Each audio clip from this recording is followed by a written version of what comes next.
Welcome back to my channel where I'm always happy to see you. If you have a dog, you might have noticed that it would hump pretty much everything, even if it doesn't look like a dog.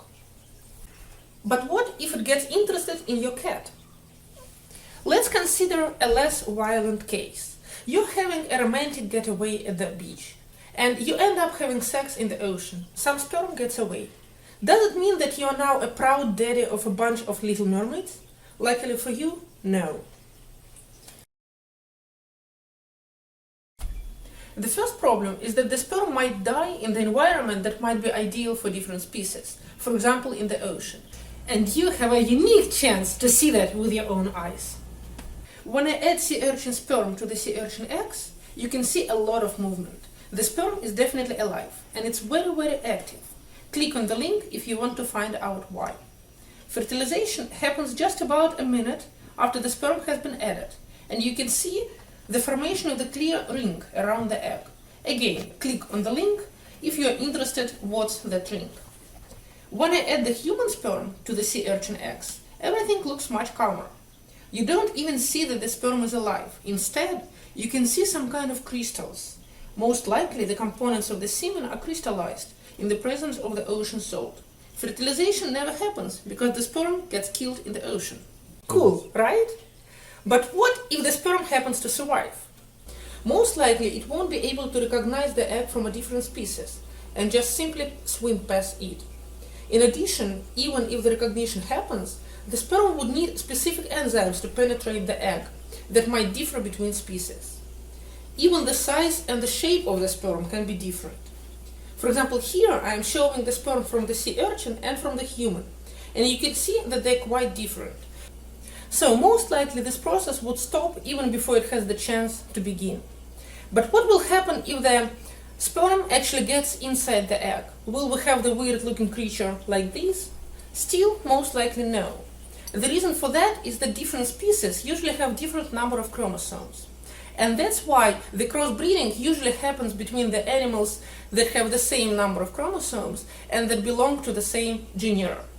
If the hybrid happens, the name of the hybrid is constructed by combining the name of the father and the name of the mother. The name of the father comes first. There is a number of hybrids known for the big cats. For example, a male lion and a female tiger results in the hybrid called liger. The more interesting examples are the examples of crossbreeding between animals with different number of chromosomes. Sometimes that happens too.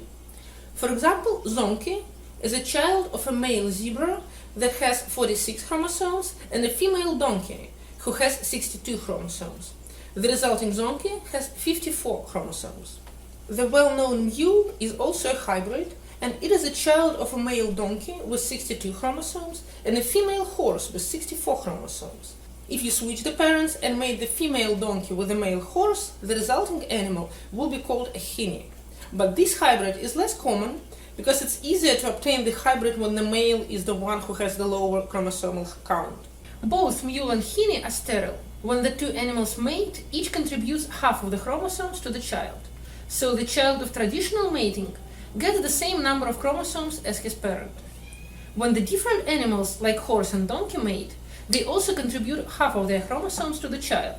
But since they have different chromosomal count, the hybrid child inherits a total of 63 chromosomes, a number that cannot divide into pairs to produce haploid sperm and eggs. This results in sterility, and the hybrid branch of evolution stops there. Let's summarize what we learned today. That nature has a whole bunch of tricks to make sure that only the close animals are bred and that the species are preserved. This method includes survival of the sperm, recognition of the egg by the sperm, shape of the sperm and eggs, differences in the way of the sperm entry, and location of the genes on the chromosomes. Some additional barriers might include different habitats of the animals, their size, and differences in the reproductive cycle. Sorry guys, I don't know about Santa Claus, but definitely know mermaids. Please subscribe to my channel where I will tell you much more interesting facts about biology. See you next time!